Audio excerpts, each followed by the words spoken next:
아득한 과거, 아직 망원경도 시계도 존재하지 않던 시대에 인류는 하늘을 올려다보며 시간을 이해하려 했다. 태양은 매일 떠올랐지만 같은 자리에 머무르지 않았고, 달은 차고 기울며 모습을 바꾸었으며, 별들은 밤하늘을 가로지르며 일정한 질서를 드러냈다. 이 반복되는 하늘의 움직임은 단순한 풍경이 아니라 계절을 예측하고 생존을 결정짓는 신호였으며, 반드시 기억되고 전해져야 할 지식이었다. 사람들은 이 지식을 말이나 기록에만 의존하지 않았다. 그들은 돌을 세우고 방향을 맞추며 빛이 들어오는 각도를 계산해 하늘의 질서를 땅 위에 고정시키려 했다. 이 영상에서 우리가 살펴볼 것은 신화나 전설이 아니라 오직 하늘을 관측하기 위해 만들어진 고대의 건축물들이다. 태양이 가장 멀리 이동하는 날을 정확히 가리키는 장소, 달의 긴 주기를 기록한 돌의 배열, 단 몇 분의 빛을 위해 수백 년의 관측이 축적된 구조물, 그리고 별의 위치를 기준으로 방향이 결정된 거대한 석조물들. 이 모든 것은 하나의 질문으로 이어진다. 과학이라는 이름이 존재하기 이전의 인류는 과연 어디까지 하늘을 이해하고 있었던 것일까?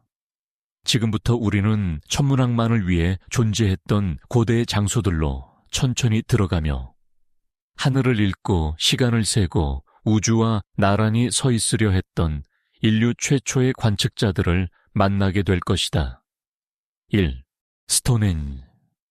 영국 남부의 넓은 평원에 서 있는 스톤헨지는 단순한 돌무더기가 아니라 하늘의 시간을 땅 위에 고정시키려 했던 고대의 달력이다.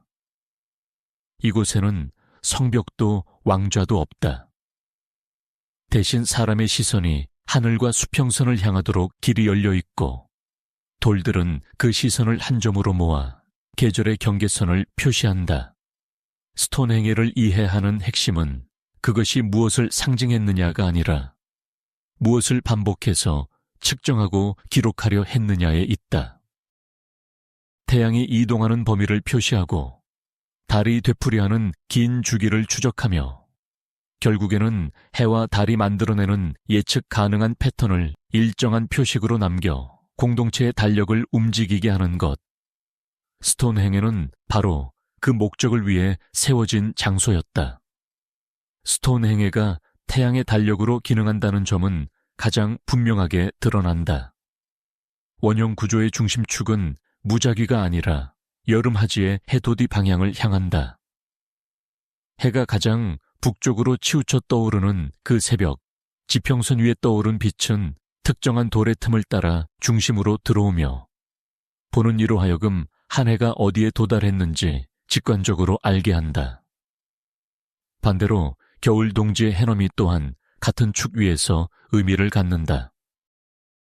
고대의 삶에서 하지와 동지는 단지 천문 현상이 아니라 농경과 이동, 저장과 의례, 그리고 공동체의 생존 리듬을 결정짓는 경계선이었다. 스톤헨지는 그 경계선을 매년 반복적으로 확인하게 하는 태양 달력이었고, 해의 길이와 계절의 전환을 한눈에 읽도록 설계된 거대한 시계였다. 하지만 스톤헨지를 태양 달력만으로 설명하면 절반만 보는 것이다.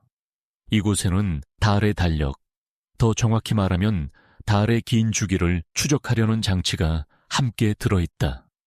달은 매달 모양이 변하지만 더 중요한 것은 달의 뜨고 지는 위치와 하늘에서의 높이가 단기간에 반복되지 않는다는 사실이다. 달은 약 18.6년에 걸친 주기를 따라 하늘에서 가장 높게 떠오르는 때와 가장 낮게 떠오르는 때를 번갈아 맞는다. 이 극단의 변화는 단순히 아름다운 풍경이 아니라 달의 궤도 기하와 지구의 기울기가 만드는 장주기 신호이며 해와 달의 관계를 장기적으로 이해하는 열쇠다. 스톤헨지의 외곽 요소와 특정한 기준점들은 바로 이 달의 극단적 위치를 관측하고 기록할 수 있도록 오랜 관측의 기억을 돌과 방향에 새겨 넣은 흔적으로 해석된다. 달력은 단지 날짜를 세는 표가 아니라 반복되는 하늘의 사건을 체계로 묶는 방법이다. 스톤행의 주변에 존재하는 다수의 구덩이 배열, 흔히 오브리 홀스로 불리는 원형의 점들은 단순한 흔적이 아니라 셈을 위한 자리였을 가능성이 오래 논의되어 왔다. 고대 관측자가 돌과 구덩이를 이용해 표식을 이동시키며 날짜를 세웠다면 그들은 달의 주기와 태양의 위치를 연결하는 계산을 수행할 수 있었을 것이다. 이 방식은 종이에 적지 않아도 공동체가 함께 공유할 수 있는 기억 장치가 된다. 오늘이 몇 번째 달인지, 지금이 어느 계절의 문턱인지, 그리고 다음에 중요한 하늘 사건까지 얼마나 남았는지를 표식의 이동으로 눈앞에서 확인할 수 있게 된다.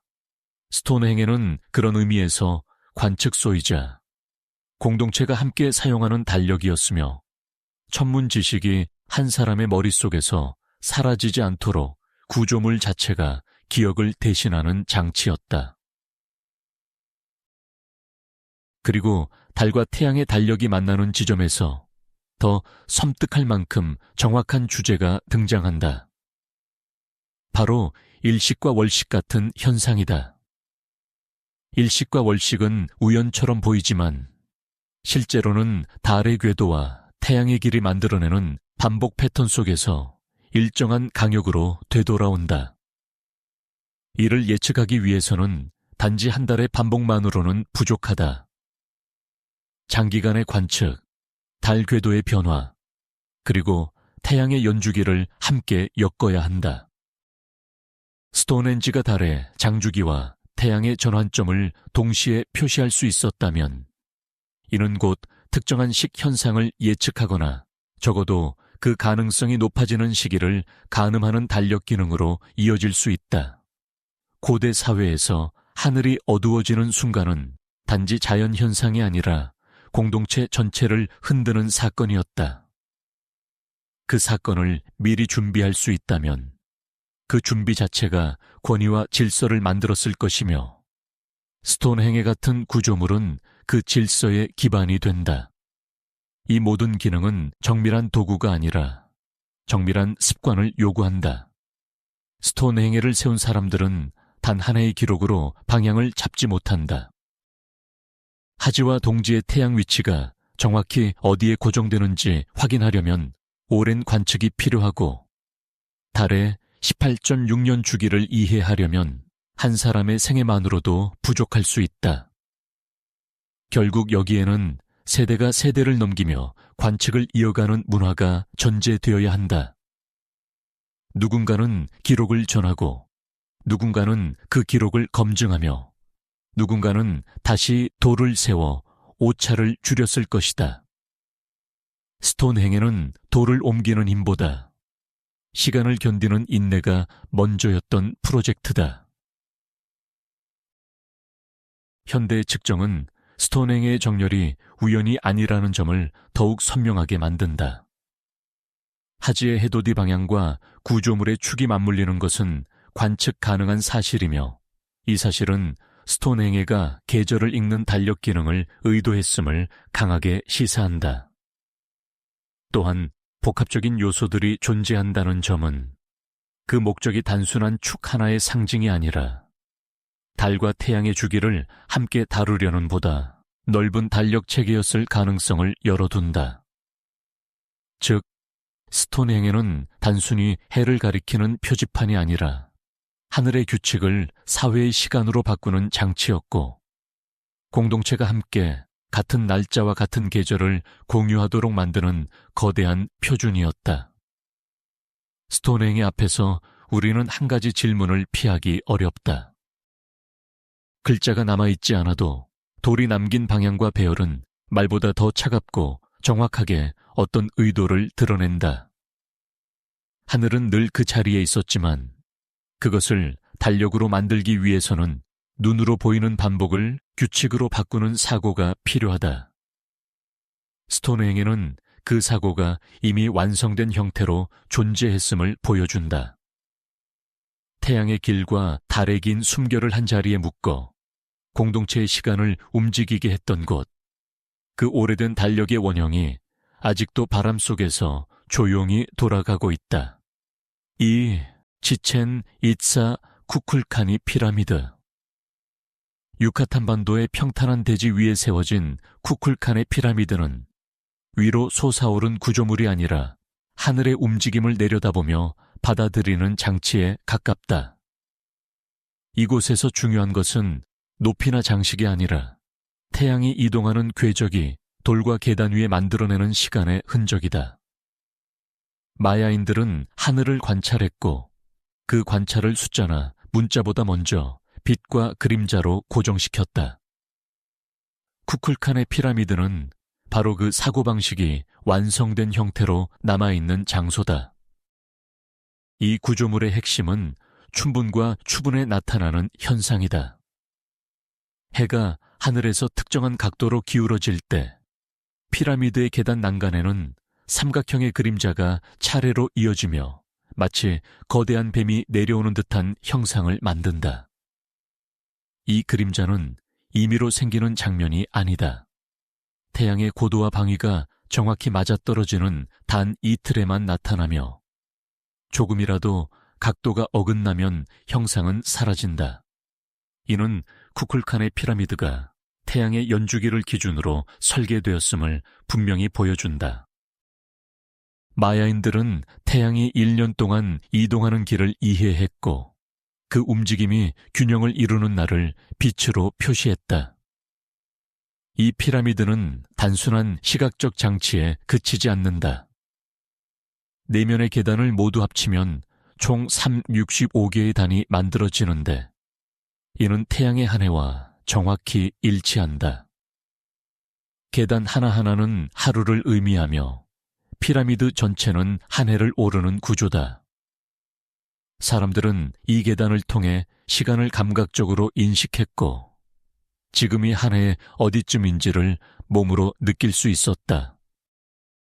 날짜는 숫자가 아니라 공간이 되었고 시간은 추상이 아니라 오르내리는 경로가 되었다. 쿠쿨칸의 피라미드는 달력이면서 동시에 시간의 지도였다. 마야 달력의 정교함은 이미 잘 알려져 있지만 이곳에서는 그 복잡한 계산이 돌의 배열로 단순하게 번역되어 있다. 태양력과 종교력, 그리고 장기적인 순환을 동시에 고려한 마야의 시간 체계는 하늘의 반복을 정확히 이해하지 않고서는 성립할 수 없다. 쿠쿨칸의 피라미드는 그 체계가 단지 기록으로만 존재한 것이 아니라 실제 관측과 검증을 통해 축적되었음을 보여준다. 춘분과 추분의 빛은 매년 같은 방식으로 되돌아왔고 그 반복 속에서 구조물의 의미는 더욱 공고해졌다.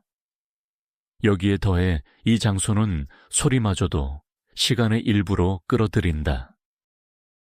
피라미드 아래에서 손뼉을 치면 메아리는 단순한 반향이 아니라 새의 울음과 유사한 고음으로 되돌아온다. 이 현상은 계단의 각도와 강역이 만들어내는 음향 효과로 우연이라기보다는 의도된 설계에 가깝다. 빛과 그림자, 그리고 소리까지 하나의 공간 안에서 작동하는 이 구조는 마야인들이 하늘의 질서를 단일한 감각으로만 이해하지 않았음을 암시한다. 그들에게 시간은 보이고 들리고 몸으로 체험되는 것이었다. 쿠쿨칸의 피라미드는 또한 공동체의 달력이었다. 춘분과 추분은 농경의 주기와 깊이 연결되어 있으며 이날은 단지 천문 현상이 아니라 사회 전체가 같은 시간을 공유하는 기준점이 된다. 누구도 날짜를 계산할 필요가 없었다. 태양이 피라미드 위에서 뱀의 형상을 만들면 모두가 지금이 어떤 날인지를 알 수 있었다. 하늘의 움직임이 건축을 통해 사회의 시간으로 변환되는 순간이다. 이 모든 정밀함은 하루 이틀의 관측으로 만들어질 수 없다.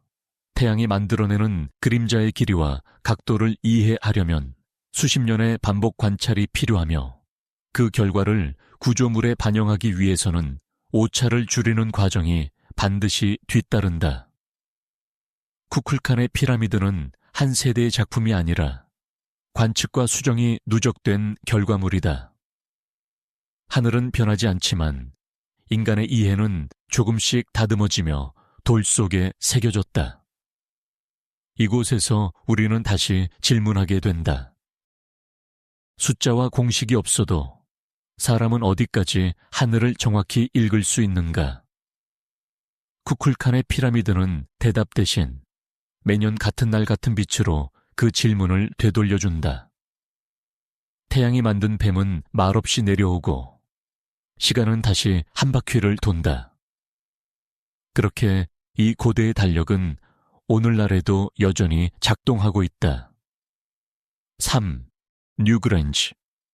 아일랜드의 완만한 구름 위에 자리한 뉴그랜지는 겉으로 보기에 거대한 무덤처럼 보이지만 그 본질은 죽음이 아니라 하늘의 가장 짧은 순간을 기다리는 관측소에 가깝다. 이곳의 중심에는 긴 통로가 있고 그 통로의 끝에는 외부와 완전히 차단된 작은 공간이 숨겨져 있다. 평소 이 공간은 어둠 속에 잠겨 있으며 1년 중 거의 모든 날 동안 아무 일도 일어나지 않는다. 그러나 단 하루, 정확히 말하면 단 몇 분 동안 뉴그랜지는 자신이 왜 만들어졌는지를 분명하게 드러낸다. 겨울 동지의 아침, 태양이 지평선 위로 아주 낮게 떠오를 때 빛은 통로 위에 마련된 좁은 계구부를 통과해 내부로 스며든다. 이 빛은 무작위로 흩어지지 않고 길고 어두운 통로를 따라 정확히 흘러들어가 가장 안쪽의 공간을 밝힌다. 이 현상은 약 15에서 17분 정도 지속되며 그 시간이 지나면 다시 어둠이 돌아온다. 태양이 가장 약해지는 계절의 시작점에서 가장 깊은 어둠 속으로 빛이 도달하는 이 장면은 우연으로 설명될 수 없는 정밀함을 요구한다. 뉴그랑제의 핵심은 이 정밀함이다. 겨울 동지의 태양은 하늘에서 가장 낮은 경로를 따라 이동하며 빛의 각도는 다른 계절과 완전히 다르다.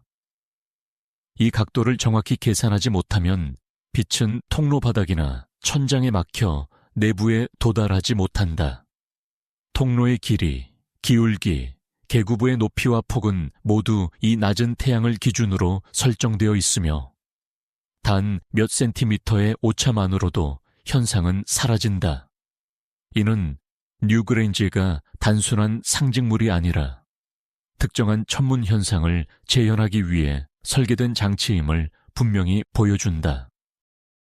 이 구조가 의미하는 것은 단순히 태양을 맞이하는 의례가 아니다. 겨울 동지는 해가 다시 길어지기 시작하는 전환점이며 자연의 순환 속에서 가장 중요한 기준 중 하나다. 농경 이전의 사회에서조차 이 시점은 생존과 직결된 정보였다. 뉴그랜지는 이 전환점을 눈으로 확인하게 해주는 달력이었고 해가 다시 돌아온다는 사실을 공동체 전체가 동시에 인식하도록 만드는 장치였다. 날짜를 세지 않아도 계산을 하지 않아도 빛이 들어오는 순간 모두가 같은 시간을 공유할 수 있었다. 이처럼 정확한 정렬을 이루기 위해서는 오랜 관측이 필요하다. 한 해의 겨울 동지만으로는 충분하지 않다. 해마다 태양이 떠오르는 위치를 비교하고 가장 낮은 경로가 어디에서 반복되는지를 수십 년에 걸쳐 확인해야 한다. 이 과정에서 지식은 개인의 기억을 넘어 공동체의 기억으로 축적되며 결국 돌과 구조물에 고정된다. 뉴그랜지는 한 번의 착상으로 완성된 건축물이 아니라 세대에 걸친 관측의 결과가 응축된 결정체다. 이곳의 벽면에 새겨진 나선 무늬는 종종 상징으로 해석되지만 그 반복성과 순환성은 하늘의 주기를 연상시킨다. 태양이 사라졌다가 다시 돌아오고 해가 짧아졌다가 다시 길어지는 과정은 직선이 아니라 순환이다. 뉴그랜지의 천문학은 계산보다 직관에 가깝고 공식보다 경험에 가깝다. 빛이 들어오는 그 짧은 순간은 추상이 아니라 눈앞의 현실로 시간의 구조를 드러낸다. 현대의 관측에서도 이 현상은 변함없이 확인된다. 수천 년의 세월 동안 지형과 환경이 바뀌었음에도 겨울 동지의 아침이면 태양은 여전히 같은 방식으로 뉴그랜지의 내부를 밝힌다. 이는 당시의 관측이 얼마나 치밀했는지를 보여주는 동시에 하늘의 주기가 얼마나 안정적으로 반복되어 왔는지를 증명한다. 뉴그랜지는 인간의 계산이 자연의 리듬과 정확히 맞물릴 수 있음을 보여주는 증거다. 뉴그랜지 앞에서 우리는 또 하나의 질문을 마주하게 된다. 가장 어두운 날을 표시하는데 왜 이토록 큰 노력이 필요했을까? 아마도 그 이유는 어둠의 끝을 정확히 아는 것이 곧 빛의 시작을 아는 일이었기 때문일 것이다. 뉴그랜지는 죽음을 기념하는 장소라기보다 다시 돌아올 시간을 기다리는 관측소였고 하늘의 질서를 통해 희망의 시점을 고정하려 했던 인간의 흔적이다. 단 몇 분의 빛을 위해 세워진 이 구조물은 천문학이 얼마나 깊이 인간의 삶과 연결되어 있었는지를 조용히 증언하고 있다. 4. 납타플라야. 사하라 사막의 남쪽 가장자리. 오늘날에는 황량한 모래와 바람만이 남아있는 납타플라야는 한때 물과 하늘을 동시에 바라보던 장소였다. 이곳은 거대한 도시도 화려한 신전도 아니었다. 대신 사람들은 땅 위에 조용히 돌을 놓고 그 돌들이 가리키는 방향을 통해 하늘의 변화를 읽어내려 했다. 납타플라야는 생존을 위한 관측에서 출발한 가장 오래된 천문학의 흔적 중 하나다. 이 지역에서 가장 중요한 기준은 비였다. 사하라가 지금처럼 건조해지기 전 계절성 간구는 사람과 가축의 이동을 결정짓는 절대적인 신호였다. 그 간구가 언제 시작되는지를 알기 위해서는 태양의 움직임을 정확히 이해해야 했다. 납타플라야에 세워진 돌들은 무작위로 흩어져 있지 않다. 특정한 방향으로 정렬된 돌들은 여름하치 무렵 태양이 떠오르는 위치를 가리키며 해가 가장 북쪽으로 이동하는 시점을 눈으로 확인하게 한다. 이 순간은 곧 비가 돌아오는 시기와 연결되었고 하늘의 변화는 곧 땅의 생존 신호로 해석되었다. 납타플라야의 천문학은 단순하고도 명확하다. 여기에는 복잡한 구조도 길게 뻗은 통로도 없다. 대신 작은 돌들의 배열이 수평선과 태양의 위치를 기준으로 배치되어 있으며 관측자는 해가 떠오르는 방향과 돌의 정렬이 일치하는 순간을 통해 계절의 전환을 인식한다. 이는 상징이 아니라 실용이었다. 언제 이동해야 하는지, 언제 물을 찾을 수 있는지를 알려주는 가장 직접적인 달력이었다. 이 돌들의 의미는 하나의 해를 넘어서 드러난다. 태양이 매년 같은 위치에서 뜨는지를 확인하기 위해서는 반복 관측이 필요하며 그 반복 속에서 미세한 차이를 구분하는 눈이 길러진다. 납타플라야의 돌 배열은 단 한 해의 경험이 아니라 여러 해에 걸쳐 축적된 관측의 결과로 해석된다. 이곳의 사람들은 하늘의 규칙성을 발견했고 그 규칙을 돌이라는 가장 오래 남는 재료에 고정시켰다. 특히 주목할 점은 납타플라야의 연대다. 이 돌들은 이집트의 거대한 피라미드보다 수천 년 앞선 시기에 놓였다. 이는 천문학이 문명, 국가의 전유물이 아니었음을 보여준다. 국가도 문자도 기념비적인 건축도 없던 시기에 이미 사람들은 태양의 길을 이해하고 있었으며 그 이해를 공동체의 생존 전략으로 활용했다. 천문학은 종교나 권력 이전에 삶을 유지하기 위한 지식으로 존재했다. 납타플라야의 천문학은 조용하다. 화려한 장면도 극적인 빛의 연출도 없다. 그러나 그 단순함 속에는 가장 본질적인 질문이 담겨 있다. 해는 언제 가장 멀리 이동하는가? 그 순간은 언제 다시 돌아오는가? 그리고 그 반복을 어떻게 기억할 것인가? 이 질문에 대한 답이 바로 이 돌들의 정렬이다. 오늘날 이곳에 서면 하늘은 여전히 넓고 태양은 여전히 같은 궤도를 따른다. 비는 더 이상 오지 않지만 태양의 위치는 변하지 않았다. 납타플라야는 인간이 하늘을 이해하기 시작한 가장 이른 순간 중 하나를 기록한 장소이며 천문학이 생존의 언어였던 시대를 증언한다. 복잡한 계산 이전에 인류는 이미 태양의 길을 알고 있었고 그 길을 잊지 않기 위해 돌을 세웠다. 오스, 마추픽추, 인티후아타나. 안데스 산맥의 능선을 따라 구름 위에 자리한 마추픽추는 도시이면서 동시에 하늘을 관측하기 위한 장소였다. 이곳의 건축은 땅에 머무르지 않고 항상 위를 향한다.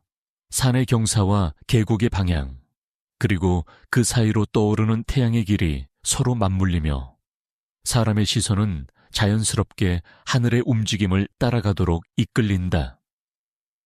마추픽추에서 가장 중요한 대상은 건물이나 광장이 아니라 하늘과 그 하늘이 만드는 그림자였다.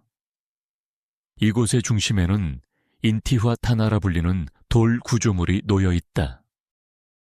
이 돌은 장식도 문양도 없이 단순한 형태를 띠고 있지만 그 단순함 속에 명확한 목적이 숨겨져 있다.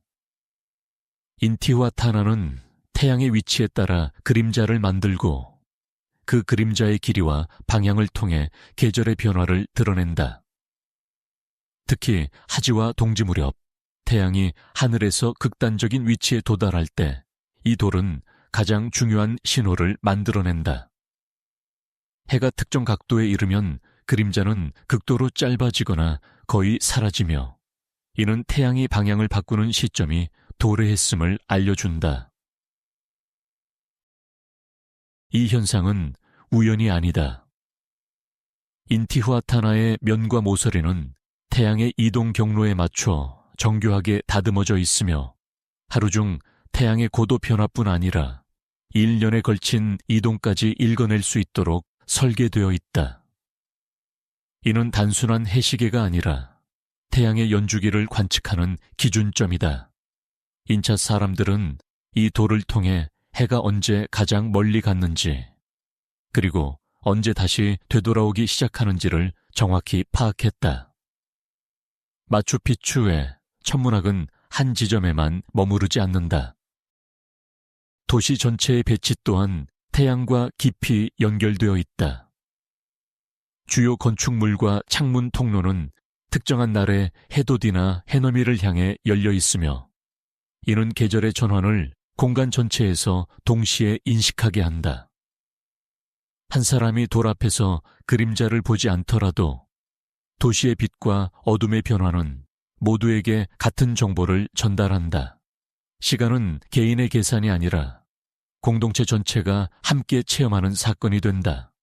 이처럼 정확한 관측을 가능하게 하려면 태양이 산 너머에서 떠오르고 사라지는 위치를 오랫동안 지켜봐야 한다. 산악 지형에서는 지평선이 일정하지 않기 때문에 작은 오차도 큰 차이로 이어진다.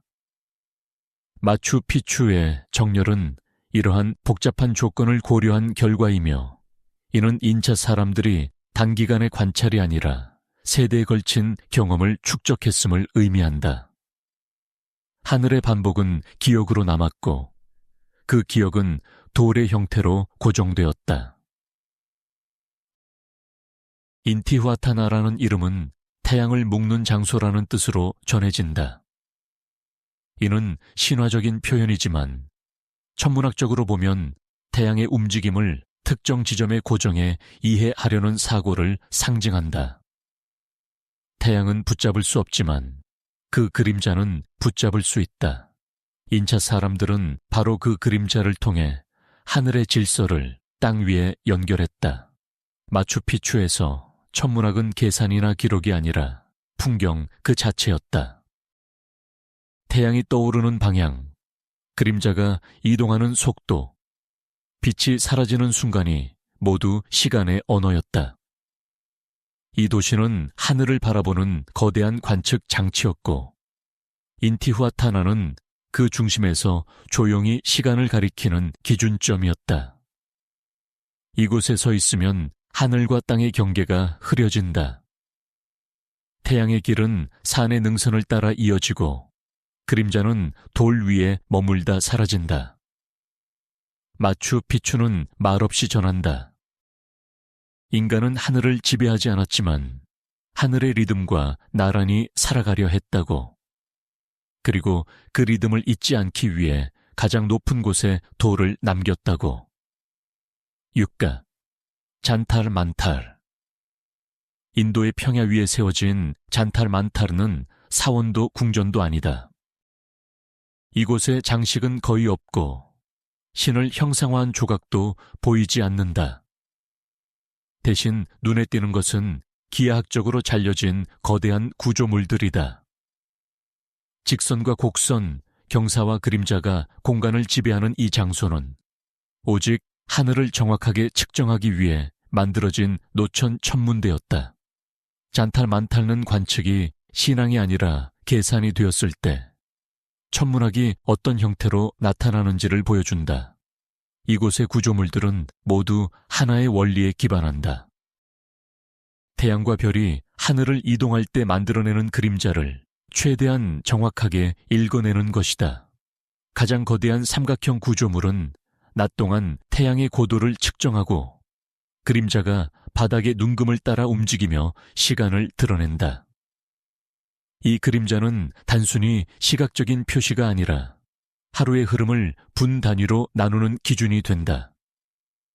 구조물이 클수록 그림자는 더 또렷해지고 작은 각도 차이도 분명하게 구분된다. 크기는 장식이 아니라 정확도를 높이기 위한 선택이었다. 잔탈 만탈의 천문학은 태양에만 머물지 않는다. 원형과 반원형 구조물들은 별과 행성의 위치를 측정하기 위해 설계되었다. 밤이 되면 관측자는 구조물의 가장자리를 기준으로 하늘을 바라보며 천체가 지나가는 시점을 기록한다. 이 방식은 망원경 없이도 위치와 시간을 동시에 파악할 수 있게 해준다. 하늘의 움직임은 눈앞의 구조와 겹쳐지며 추상적인 좌표가 아니라 실제 공간 속의 각도로 인식된다. 특히 주목할 점은 이곳의 정확성이다. 현대의 측정에 따르면 잔타 만탈의 일부 구조물은 시간 측정에서 몇 초에 불과한 오차만을 보인다. 이는 단순한 관측소를 넘어 정밀한 과학 장비에 가까운 수준이다. 종이나 기계 장치가 아닌 돌과 석회로 만들어진 구조물이 이 정도의 정확도를 유지한다는 사실은 천문학이 도구보다 원리를 얼마나 깊이 이해했는지 보여준다. 이러한 정밀함은 단기간에 만들어질 수 없다.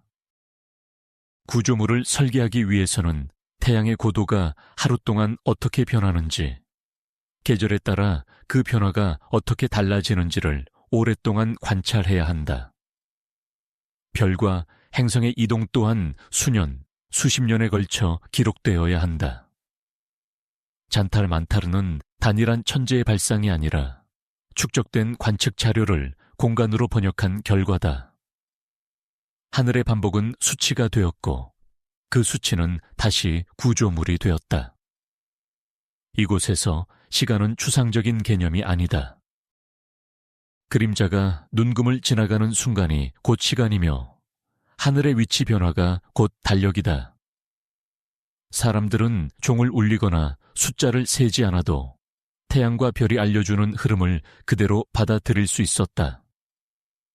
잔탈만탈는 시간을 보관하는 장소가 아니라 시간이 드러나는 장소였다. 흥미로운 점은 이 천문대가 숨어있지 않다는 사실이다. 산속 깊은 곳이나 비밀스러운 공간이 아니라 도시 한가운데에 자리하고 있다. 이는 천문학이 소수의 비밀 지식이 아니라 사회 전체가 공유해야 할 기준이었음을 시사한다. 농사와 의뢰, 이동과 행정까지 정확한 시간이 필요했던 모든 영역은 이곳의 관측에 의존했을 것이다. 하늘의 질서는 곧 사회의 질서였다. 잔타르만탈은 말없이 증명한다. 인간은 하늘을 이해하기 위해 반드시 복잡한 기계를 필요로 하지 않았다는 사실을. 정확한 관측, 반복되는 기록, 그리고 그 결과를 공간에 고정시키는 사고만으로도 시간은 분해되고 측정될 수 있었다. 이곳에서 천문학은 신비가 아니라 차분하고 엄격한 학문이었다. 거대한 구조물들 사이에 서 있으면 하늘은 더 이상 멀리 있지 않다. 그림자는 천천히 움직이며 시간을 드러내고 태양은 아무 말 없이 기준을 제공한다. 잔타만탈는 이렇게 말하는 듯하다. 하늘은 언제나 정확했고 인간은 그 정확함을 배우는데 충분히 오래 머물렀다고. 7. 코나크 선 템플. 인도 동부의 해안 가까이에 세워진 코나크의 태양 신전은 신에게 바쳐진 건축물로 알려져 있지만 그 구조를 자세히 들여다보면 이곳이 단순한 숭배의 공간을 넘어 태양의 시간을 읽어내는 장치였음을 알 수 있다. 코나크는 위로 솟아 하늘을 찌르기보다 태양의 이동을 따라 움직이는 거대한 시계처럼 설계되었다. 이곳에서 중심이 되는 것은 신상이나 제단이 아니라 빛이 돌 위에 남기는 흔적이다.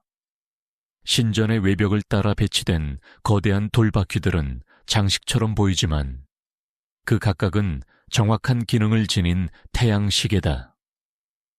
바퀴의 살과 가장자리는 태양의 그림자가 들이오는 기준선이 되며 해가 이동함에 따라 그림자는 바퀴 위를 천천히 지나간다. 관측자는 이 그림자의 위치를 통해 하루의 시간을 읽을 수 있고 바퀴 하나만으로도 오전과 오후 특정한 시각을 구분할 수 있다. 여러 개의 바퀴가 반복적으로 배치된 것은 단순한 장식의 과잉이 아니라 어느 방향에서든 시간을 읽을 수 있도록 한 설계였다. 이 태양시계들은 하루의 흐름에만 머물지 않는다. 바퀴의 수와 배열은 태양이 만들어내는 주기와 연결되어 있으며 계절의 변화 또한 간접적으로 드러낸다.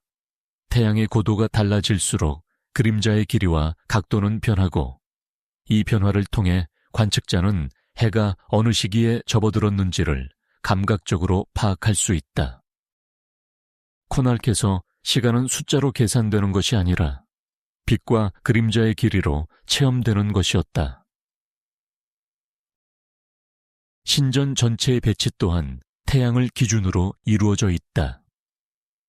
주요 축은 해가 떠오르고 지는 방향과 깊이 연결되어 있으며 아침과 저녁의 빛은 서로 다른 공간을 강조하도록 설계되어 있다.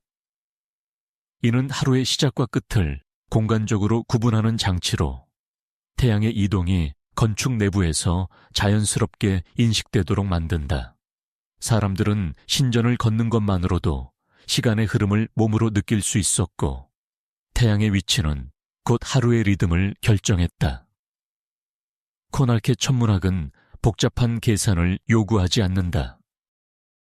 대신 정확한 반복 관측을 전제로 한다. 태양이 어느 각도에서 그림자를 남기는지, 그 그림자가 언제 특정 지점을 통과하는지를 오랫동안 지켜봐야만 이런 구조를 설계할 수 있다. 하루의 변화는 빠르지만 계절의 변화는 느리다. 이 두 가지를 동시에 이해하지 못하면 태양 시계는 정확성을 잃는다. 코나크는 그 두 층의 시간을 모두 포착하려 했던 시도의 결과다. 이 신전이 지닌 또 하나의 특징은 시간의 공유다. 개인이 시계를 소유하지 않아도 누구나 같은 장소에서 같은 그림자를 보고 같은 시간을 인식할 수 있다. 이는 시간의 기준이 개인이 아니라 공동체에 있었음을 의미한다. 태양은 모두에게 동일한 기준이었고 코나크는 그 기준을 눈앞에 드러내는 공공의 장치였다. 하늘의 움직임은 이렇게 사회의 질서로 전환되었다. 오늘날 신전의 일부는 무너졌지만 바퀴에 남아있는 눈금과 구조는 여전히 태양의 원리를 설명한다. 해가 떠오르면 그림자는 다시 움직이고 돌 위의 시간은 다시 흐르기 시작한다. 수천 년이 지나도 태양의 길은 변하지 않았고 그 길을 읽으려 했던 인간의 시선도 여전히 이해 가능하다. 코낙는 말없이 전한다. 하늘은 멀리 있는 신비가 아니라 매일 반복되는 정확한 기준이었다고. 그 기준을 읽기 위해 인간은 신전을 세웠고 신전은 시계가 되었다. 태양이 움직이는 한 이 돌의 시간도 완전히 사라지지 않을 것이다. 8. 앙코르 와트. 캄보디아의 평원 한가운데 펼쳐진 앙코르 와트는 거대한 사원이자 동시에 하늘의 주기를 땅 위에 펼쳐놓은 천문학적 구조물이다. 이곳을 처음 마주하면 규모와 대칭에 압도되지만 시간이 지나며 드러나는 것은 장식의 화려함이 아니라 방향과 강역에 숨어있는 질서다. 앙코르 왓는 위로 솟아신에게 닿으려는 건축이 아니라 하늘의 움직임을 받아 적기 위해 넓게 펼쳐진 관측의 공간이다. 이 사원의 중심축은 우연히 정해진 것이 아니다. 앙코르 와트의 주요 축은 특정한 날의 태양과 정확히 맞물리도록 설정되어 있다. 해가 떠오를 때 중심탑 뒤에서 태양이 솟아오르는 장면은 계절의 전환점과 깊이 연결되어 있으며 이 정렬은 반복 관측 없이는 도달할 수 없는 정확성을 보여준다. 태양은 매일 같은 자리에 뜨지 않는다. 그 미세한 이동을 이해하고 가장 의미 있는 순간을 선택해 축으로 고정한 것이다. 앙코르 와트의 천문학은 단순히 하루나 하나에 머물지 않는다. 사원의 구조와 각 구역 사이의 거리에는 달의 주기와 연관된 비율이 숨어 있다. 달은 매달 차고 기울지만 그 움직임에는 짧은 주기와 긴 주기가 함께 존재한다. 앙코르 와트의 공간 구성은 이 반복을 기억하기 위한 하나의 틀로 작동하며 특정 강역은 달의 변화가 다시 돌아오는 리듬을 상기시키는 역할을 한다. 이는 달력을 눈으로 읽는 방식이 아니라 공간을 걸으며 체감하는 방식의 시간이다. 이곳에서 시간은 숫자가 아니라 이동이다. 회랑을 따라 걸을수록 시선은 자연스럽게 중심으로 향하고 중심에 가까워질수록 하늘과의 연결은 더욱 분명해진다. 이는 우주의 중심을 향해 나아간다는 상징을 넘어 관측의 기준점으로 수렴하는 구조다. 태양과 달의 움직임은 이 기준점을 중심으로 이해되며 사원 전체는 하나의 거대한 측정 도구처럼 작동한다. 앙코르 와트의 정확성은 자연 환경을 고려한 결과이기도 하다. 이 지역은 평탄한 지형과 넓은 하늘을 갖고 있어 지평선과 태양의 위치를 비교하기에 유리하다. 그러나 장점만으로는 충분하지 않다. 태양이 특정한 날 어느 각도로 떠오르는지, 그 빛이 탑과 회랑 사이를 어떻게 통과하는지를 알기 위해서는 수십 년의 관측이 필요하다. 앙코르 와트는 한 시대의 즉흥적인 기획이 아니라 오랜 관측이 축적된 결정체다.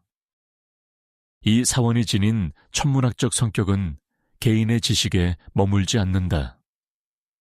특정한 날에 나타나는 빛의 정렬은 누구에게나 동일하게 드러나며 공동체 전체가 같은 순간을 인식하게 한다. 이는 시간이 권력자의 소유물이 아니라 모두가 공유하는 기준이었음을 뜻한다. 하늘의 움직임은 사원의 중심에서 사회의 시간으로 변환되었다. 오늘날에도 앙콜와트의 중심에서 태양을 바라보면 돌과 빛이 만들어내는 정렬은 여전히 확인된다. 수백 년의 침식과 변화 속에서도 기본 구조가 유지되었다는 사실은 초기 설계가 얼마나 치밀했는지를 보여준다. 태양은 여전히 같은 길을 걷고 있고 사원은 그 길을 조용히 기록하고 있다. 앙콜-1은 말없이 증언한다. 거대한 제국의 힘은 군대나 영토가 아니라 하늘의 규칙을 이해하고 그것을 시간으로 조직하는 능력에서 비롯되었다는 사실을. 이곳에서 천문학은 신앙의 장식이 아니라 질서의 근간이었다. 돌 위에 새겨진 것은 신의 형상이 아니라 반복되는 하늘의 리듬이었다. 9. 엘 카라콜. 유카탄의 숲속에 자리한 엘 카라콜은 다른 피라미드들과 달리 각이 뚜렷한 계단 대신 둥근 형태를 띤 독특한 구조로 남아있다.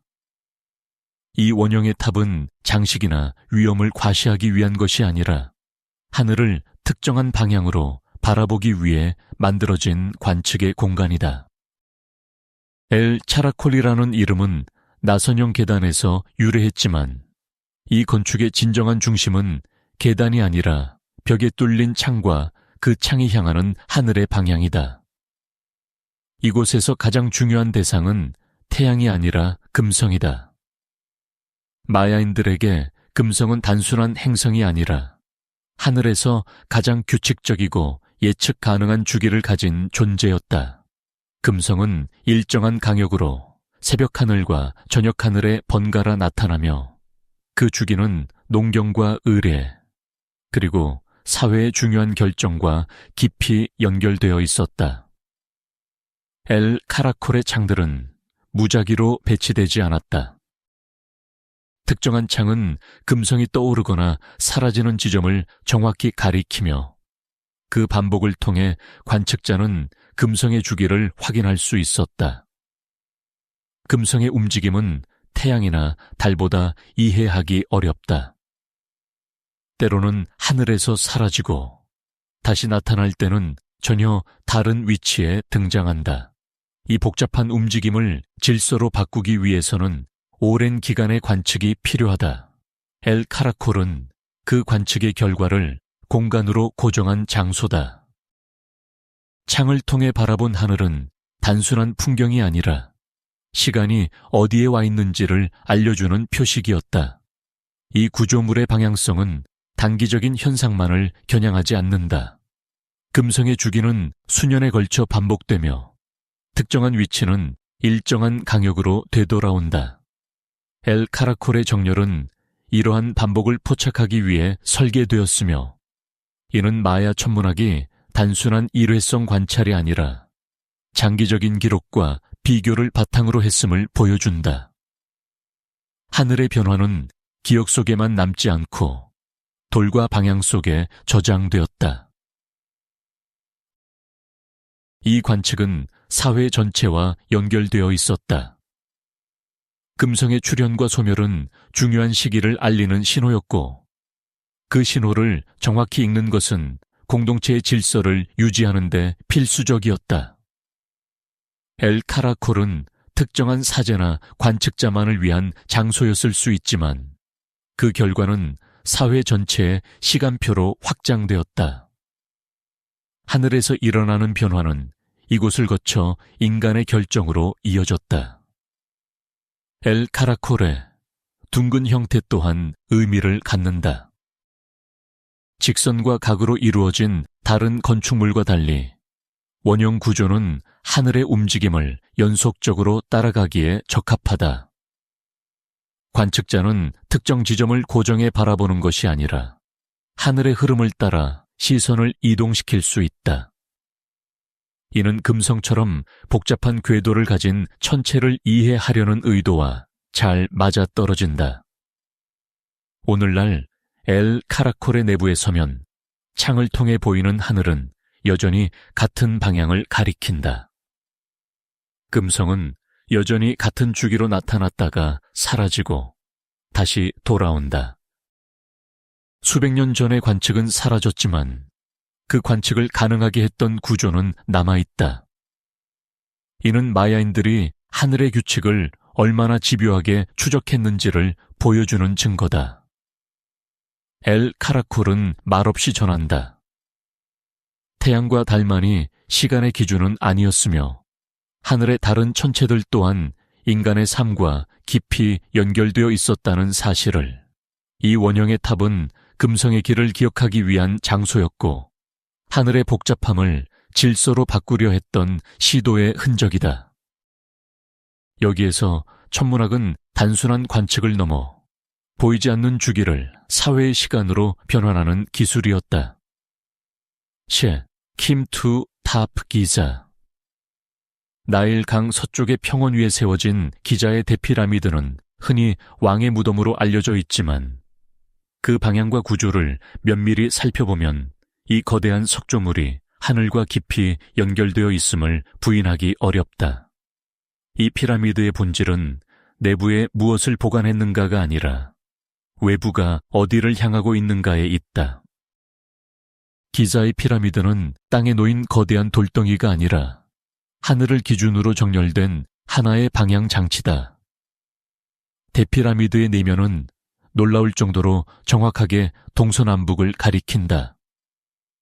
이 정렬은 나침반이 없던 시대에 이루어진 것으로 오늘날의 측정에서도 오차가 극히 미미하다. 이러한 정확성은 우연으로 설명될 수 없다. 고대 이집트인들은 태양의 움직임과 별의 위치를 이용해 진정한 북쪽을 찾아냈고 그 방향을 기준으로 거대한 구조물을 세웠다. 태양의 그림자와 밤하늘의 별은 이들에게 가장 신뢰할 수 있는 기준이었다. 이 정렬에서 중요한 역할을 한 것은 별이다. 밤하늘에서 특정 별들이 하늘의 축을 중심으로 회전하는 모습을 관찰하면 움직이지 않는 중심점을 찾을 수 있다.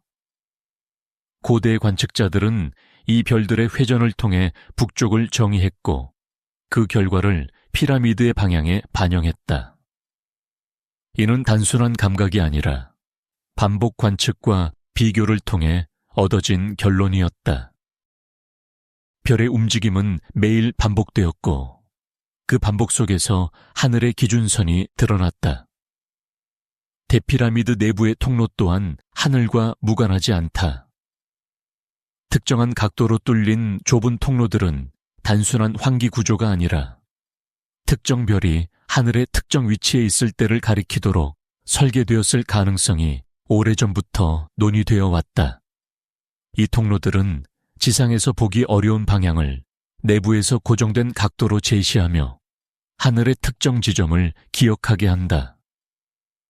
비록 그 정확한 의도가 완전히 밝혀지지는 않았지만 피라미드 내부와 외부가 모두 하늘의 방향성과 연결되어 있다는 점은 분명하다.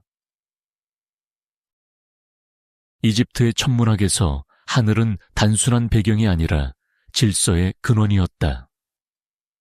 태양은 낮의 기준이었고 별은 밤의 기준이었다. 특히 하늘에 변하지 않는 질서를 상징하는 별들은 영원성과 연결되었으며 그 방향을 정확히 아는 것은 우주 질서를 이해하는 일과 다르지 않았다. 대피라미드는 그 질서를 땅 위에 고정시키려는 시도였고 왕의 무덤이라는 기능 이전에 하늘의 기준점을 구현한 구조물이었다. 이러한 정렬을 가능하게 하려면 오랜 관측이 필요하다. 별의 위치는 하루만 보아서는 알 수 없고 계절에 따라 달라지는 하늘을 장기간 기록해야만 정확한 축을 설정할 수 있다. 대피라미드는 한 번의 설계로 완성된 건축이 아니라 축적된 천문 지식이 결정적인 순간에 형태로 굳어진 결과다. 돌을 쌓기 전에 이미 하늘은 충분히 관측되어 있었던 셈이다. 오늘날에도 대피라미드의 방향을 측정하면 그 정밀함은 여전히 확인된다. 수천 년의 세월이 흘렀지만 구조물은 여전히 하늘의 기준을 유지하고 있다. 이는 고대 이집트인들이 하늘의 규칙을 얼마나 신중하게 이해했는지를 보여주는 증거다. 기술이 아니라 관측이, 도구가 아니라 시간이 이 정밀함을 만들어냈다. 기자의 피라미드는 말없이 묻는다. 인간은 언제부터 하늘을 단순히 바라보는 존재에서 하늘을 기준으로 세계를 조직하는 존재가 되었는가? 이 거대한 구조물은 그 질문에 대한 하나의 답이다. 하늘의 축을 땅 위에 옮기려 했던 시도, 밤하늘의 질서를 돌로 고정하려 했던 의지, 그것이 바로 이 피라미드의 본질이다. 기자의 평원 위에 서 있는 이 돌의 산은 지금도 여전히 하늘을 향해 정확히 서 있다. 이제 우리는 10곳의 장소를 지나 다시 현재로 돌아온다. 서로 다른 대륙과 문화에 속해 있던 이 장소들은 하나의 공통된 시선을 공유하고 있었다. 그것은 땅이 아니라 하늘을 기준으로 세계를 이해하려 했다는 점이다. 태양이 떠오르는 위치, 달이 오르내리는 리듬, 별들이 밤하늘을 가로지르는 질서, 이 반복되는 움직임은 인간에게 시간을 알려주었고 계절을 예고했으며 삶의 방향을 결정하게 했다. 이 공정들이 특별한 이유는 규모나 장식 때문이 아니다. 고대의 사람들은 하늘의 변화를 우연으로 보지 않고 관측과 반복을 통해 규칙으로 인식했다. 그리고 그 규칙을 가장 오래 남는 재료인 돌과 공간에 고정시켰다. 글자가 없어도 계산식이 남아있지 않아도 방향과 빛과 그림자는 그 지식이 실제로 존재했음을 지금까지 증명하고 있다. 이곳에서 천문학은 추상적인 학문이 아니었다. 그것은 농사의 시작을 알려주는 달력이었고 이동과 의례의 기준이었으며 공동체가 같은 시간을 공유하게 만드는 질서였다. 하늘을 이해하는 일은 곧 삶을 조직하는 일이었고 그 이해는 세대에서 세대로 조용히 전해졌다. 한 사람이 본 하늘은 다음 사람의 기억이 되었고 그 기억은 다시 돌의 방향으로 남았다. 우리는 흔히 과거를 단순하고 미완성된 시대로 생각한다. 그러나 이 장소들이 전하는 메시지는 다르다. 고대 사람들은 기술이 부족했을지 모르지만 시간을 대하는 태도는 결코 가볍지 않았다. 그들은 서두르지 않았고 하늘이 스스로 답을 드러낼 때까지 기다렸다. 수십 년, 때로는 한 생애를 넘는 관측 속에서 하늘의 규칙은 조금씩 분명해졌다. 오늘날 우리는 손목 위의 장치로 시간을 확인하고 화면 속 숫자로 계절을 계산한다. 그러나 그 편리함 속에서 하늘을 직접 바라보며 시간을 느끼는 감각은 점점 사라지고 있다. 이 고대 천문학적 공정들은 조용히 묻는다. 우리는 지금도 과연 하늘을 읽고 있는가? 아니면 단지 표시된 시간을 소비하고 있는가? 태양은 여전히 같은 길을 걷고 달은 여전히 차고 기울며 별들은 여전히 질서를 잃지 않는다. 변한 것은 하늘이 아니라 그것을 바라보는 우리의 자세일지도 모른다. 돌로 남겨진 이 장소들은 과거의 유물이 아니라 인간이 하늘과 나란히 서 있었던 순간의 기록이다. 그리고 그 기록은 지금도 같은 질문을 반복하고 있다. 하늘을 이해하는 일은 끝났는가? 아니면 우리가 다시 배워야 할 이야기인가?